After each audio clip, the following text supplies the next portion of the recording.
तो दिया कि एक इलेक्ट्रॉन के कंपन का आवर्तकाल, मतलब एक इलेक्ट्रॉन है, वो इलेक्ट्रॉन क्या कर रहा है, कंपन कर रहा है, मतलब क्या कर रहा है, कंपन कर रहा है। कोई इलेक्ट्रॉन है, वो इलेक्ट्रॉन क्या करता है, कंपन कर रहा है।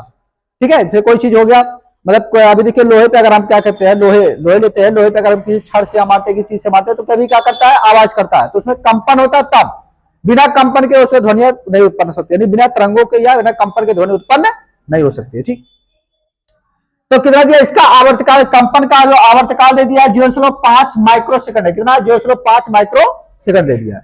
अब इसमें आगे देखिए माइक्रो सेकंड आ गया, इसमें कौन सा, माइक्रो सेकंड आ गया। ठीक, इसकी आवृत्ति कितनी होगी, तो क्या पूछा हमसे, आवृत्ति। आवृत्ति को देखिए हम यल से भी नोट करते हैं, यफ से भी नोट करते हैं, इसको न्यू से भी नोट किया जाता है, बताया था ना, न्यू से भी इसको हम नोट कर सकते हैं। आवृत्ति किसको नोट करते हैं, न्यू से भी आवृत्ति को हम नोट करते हैं। कहीं के देखिए यन भी लिख देते हैं, लिखा जाता है, कहीं की यफ लिखा जाता है, फ्रीक्वेंसी जिसको कहते हैं ना, फ्रीक्वेंसी कहते हैं ना उसको, और कहीं के क्या होता है, न्यू भी लिखा जाता है। ठीक, तो हम न्यू से भी नोट करते हैं और यन से भी नोट करते हैं, किससे, यफ से भी नोट किया जाता है। ठीक है, तो यहां पर देखते हैं, यहां पर दे दिया है, क्या दिया, 0.05 माइक्रो सेकंड दे दिया है। क्या लिखेंगे, इलेक्ट्रॉन के कंपन का आवर्तकाल लिखेंगे, इलेक्ट्रॉन के कंपन का आवर्तकाल दे दिया है, इलेक्ट्रॉन लिखेंगे, इलेक्ट्रॉन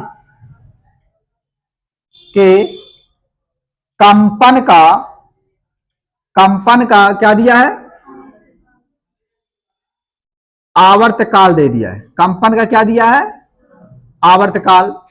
तो आवर्तकाल को हम किससे नोट करते हैं, टी से। तो टी बराबर क्या दे दिया हमारे पास, 0.05 क्या दे दिया है, माइक्रो सेकंड दे दिया है। क्या दिया है, माइक्रो सेकंड, माइक्रो सेकंड दे दिया है। ठीक है, माइक्रो सेकंड दे दिया है। आप ध्यान दीजिएगा, एक माइक्रोन में ध्यान दीजिएगा, एक माइक्रोन बराबर होता है, एक माइक्रोन को मतलब म्यू से नोट करते हैं, किसे नोट करते हैं, म्यू से। माइक्रोन किसे नोट करते हैं, म्यू से नोट करते हैं। ठीक है, एक माइक्रोन में 10 पर 6 सेकंड माइनस 10 पर माइनस 6 सेकंड होते हैं। कितने होते हैं, 10 पर माइनस 6 सेकंड होते हैं। ध्यान दीजिएगा, एक माइक्रोन में कितने सेकंड होते हैं, माइक्रोन को हम म्यू से नोट करते हैं, किससे, म्यू से। माइक्रो किसे नोट करते हैं, म्यू से नोट करते हैं। तो एक माइक्रोन में कितने सेकंड होते हैं, 10 पर माइनस 6 सेकंड हो जाएंगे। ठीक है, 10 पर माइनस कितने हो जाएंगे, 6 सेकंड हो जाएंगे। तो यहां पर क्या हो जाएगा, ध्यान दीजिएगा, टी बराबर क्या हो जाएगा, यहाँ पे इसी का गुणा कर दीजिए। 0.05 में कितने से गुणा करना है, गुणे 10 पर 6 सेकंड हो जाएगा। यानी माइक्रो की जगह पे क्या लिखे, माइक्रो की जगह पे 10 पर 6 सेकंड लिखेंगे, माइक्रो सेकंड की जगह पे क्या लिखेंगे, 10 पर 6 हमने कर दिया, इसको ऐसे लिख दिए, यानी 0.05 को ऐसे लिख दिए, बीच में गुणे का चिन्ह हो गया। ठीक, अब माइक्रो, एक माइक्रो सेकंड बराबर कितना होता है, 10 पर माइनस 6, तो इसी जगह पे हमने क्या लिख दिया, 10 पर माइनस 6 सेकंड, 10 पर माइनस 6 सेकंड हो गया। ठीक, ये तो हमारे पास मिल गया, ये टाइम इसका हो गया। हमको निकालना क्या है, आवृत्ति निकालनी है। क्या निकालनी है, आवृत्ति। तो लिखेंगे आवृत्ति बराबर लिखेंगे आवृत्ति। तो आवृत्ति को हमने बताया न्यू से भी नोट करते हैं, किससे, न्यू से भी नोट करते हैं ना आवृत्ति। अभी हमने बताया न्यू से भी इसको नोट किया जाता है। ठीक है, आवृत्ति को, और यफ से भी नोट कर सकते हैं, मतलब फ्रीक्वेंसी जिसको बोलते हैं, फ्रीक्वेंसी मतलब होता है आवृत्ति आपकी हो जाएगी। तो ध्यान दीजिए इसमें, तो सूत्र इसका हो जाएगा, न्यू बराबर क्या हो जाएगा, न्यू बराबर सूत्र क्या होता है, 1/, क्या हो जाएगा, टी हो जाएगा। 1/, क्या होगा, वही सूत्र होगा, 1/, क्या होगा, टी हो जाएगा। क्या हो जाएगा इसका, 1/, टी हो जाएगा। माने कि आवृत्ति बराबर 1/, आवर्तकाल। क्या होता है, आवृत्ति, इसको आवृत्ति मानते हैं, तो आवृत्ति बराबर क्या हो जाएगा, 1/, आवर्तकाल हो जाएगा।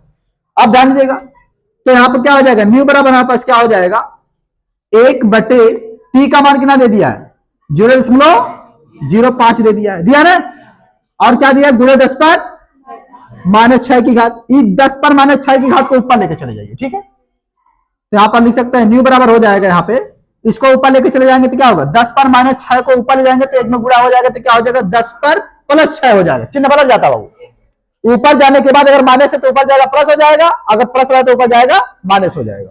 तो 10 पर 6 की घात, ये बटे क्या होगा, नीचे 0.05 हो गया। ठीक, अब ध्यान दीजिएगा इस पे, तो न्यू बराबर होता है, देखिए इसको हम लिख सकते हैं, ध्यान दीजिएगा, इसको हम लिख सकते हैं, यहाँ पे, यहाँ जो एक है, एक भी लिख सकते हैं, कोई दिक्कत नहीं। यहाँ पे एक रख भी सकते हैं, नहीं भी रख सकते, उससे कोई दिक्कत नहीं। तो इसको लिखेंगे, एक यहां लिख लीजिए, लिख ही लीजिए, है ना। तो एक को देखिए हम लिख सकते हैं, यहाँ ऊपर एक दिया है, तो एक के बाद हम 0.00 लगा सकते हैं, लगा सकते हैं, लगा सकते हैं। एक के बाद हम 0.00 लगा सकते हैं, और गुणे क्या हो जाएगा, 10 पर 6 की घात हो जाएगा, बटे क्या हो जाएगा, नीचे 0.05 कहां है लगाए हैं, यहाँ डबल जीरो क्यों लगाया यहाँ पे? 2 अंक पे यहाँ दशमलव, 2 अंक पे यहाँ दशमलव, दशमलव क्या कर देंगे हम?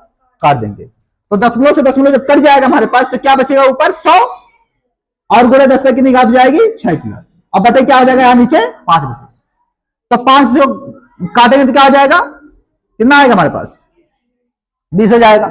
तो न्यू बराबर क्या हो जाएगा हमारे पास? ध्यान दीजिए, न्यू बराबर क्या हो जाएगा? 20 गुणे 10 पे कितनी घात हो जाएगी? 6 की घात हो जाएगी। ठीक है, इतना लिख सकते हैं। कंपन प्रति सेकंड भी लिख सकते हैं, कंपन प्रति सेकंड भी इसको लिख सकते हैं। कंपन प्रति क्या हो जाएगा? सेकंड हो जाता है। यही भी आंसर मान सकते हैं। इसके आगे ले जाना चाहे तो आगे भी चला जाएगा। ठीक है, या तो इसका आंसर मान लीजिए। ठीक, अगर आगे ले जाना चाहे तभी जाएगा। देखिए हम बता दें इसको, यहां बता दे रहे हैं इसको। अगर और आगे ले जाना चाहे देखिए इसमें क्या हो जाएगा? यहाँ देखिए 1 अंक के बाद दशमलव लगाइए। यहाँ दशमलव होता है, यहाँ दशमलव होता है, 1 अंक के बाद दशमलव लगा दीजिए। 1 अंक इधर जाएगा तो क्या हो जाएगा? यहाँ पे न्यू बराबर हो जाएगा 2.0 होगा ना। 1 अंक के बाद दशमलव तो क्या होगा? 2.0 हो जाएगा। और गुणे जब 1 अंक देखिए दाहिने से बाएं तरफ जब ले जाते हैं तो क्या होता है? 1 जुड़ता है, इसमें क्या होता है? प्लस 1 होता है। तो 10 पे कितनी घात जाएगी? 1 की घात। 1 अंक इधर ले जाए तो 1 की घात होगी, 2 अंक ले जाते तो कितना होता है? 2 की घात होती है। और गुणे 10 पे कितनी घात हो जाएगी? 6 हमारे पास दिया ही है। तो न्यू बराबर हमारे पास हो जाएगा 2.0 का मतलब हम 2 ही लिख सकते हैं। 0.0 का मतलब कुछ है, 0.0 2 ही लिख सकते हैं। ठीक है, 2 और गुणे क्या हो जाएगा? 10 पे कितनी घात हो जाएगी? प्लस 1। अब प्लस 6 कितना हो जाएगा? प्लस प्लस जुड़ेगा तो 10 पे कितनी घात हो जाएगी? 7 की घात हो जाएगी। और इसका मात्रक हम क्या लिख सकते हैं इसमें? सेकंड इनवर्स भी कर सकते हैं। Second inverse. अब देखिए सेकंड इनवर्स आया कैसे, ये भी ध्यान दीजिए। देखिए यहां होता है, देखिए 1 बटे क्या होता है? 1 बटे क्या होता है? यहाँ पे आवर्तकाल होता है। क्या होता है? आवर्तकाल होता है। नहीं कि हम टी लिख दे रहे हैं डायरेक्ट। ठीक, अब देखिए 1 बटे ध्यान दीजिएगा, इसका मात्रक क्या होता है? सेकंड होता है। सेकंड होता है ना, इसका मात्रक क्या होता है? इसका मात्रक सेकंड होता है। सेकंड होता है ना, इस पे 1 की घात है, 1 की घात होती है, इस पे 1 की घात इस पे होती है ना। अब इसको हमने कहा कि इसको ऊपर लेके चले जाए। किसको? इसको ऊपर लेके जाएंगे, चिन्ह बदल जाएगा। तो इसको अगर ऊपर ले जाएंगे तो 1 गुणे क्या हो जाएगा? सेकंड पर -1 हो जाएगा। हो जाएगा, नहीं हो जाएगा? चिन्ह बदल जाएगा। और सेकंड इनवर्स का 1 में गुणा करें तो क्या हो जाएगा? सेकंड इनवर्स से तो होगा, सेकंड इनवर्स हो जाएगा। तो हम इसका मात्रक क्या लिख सकते हैं? सेकंड इनवर्स भी हम लिख सकते हैं। ठीक है, आज समझे? ऐसे इसको किया गया। ठीक, तो इसका मात्रक सेकंड इनवर्स भी होता है, या इसको हम भी लिख सकते हैं प्रति सेकंड भी लिखते हैं। इसको प्रति सेकंड भी इसको लिखते हैं। ध्यान दीजिएगा, इसको प्रति सेकंड भी लिखते हैं। प्रति मतलब बटे, एक तो यहां ही होता है। ठीक है, तो प्रति सेकंड भी इसका मात्रक होता है। क्या होता है? प्रति सेकंड भी इसका मात्रक होता है। ठीक, लगा लीजिए।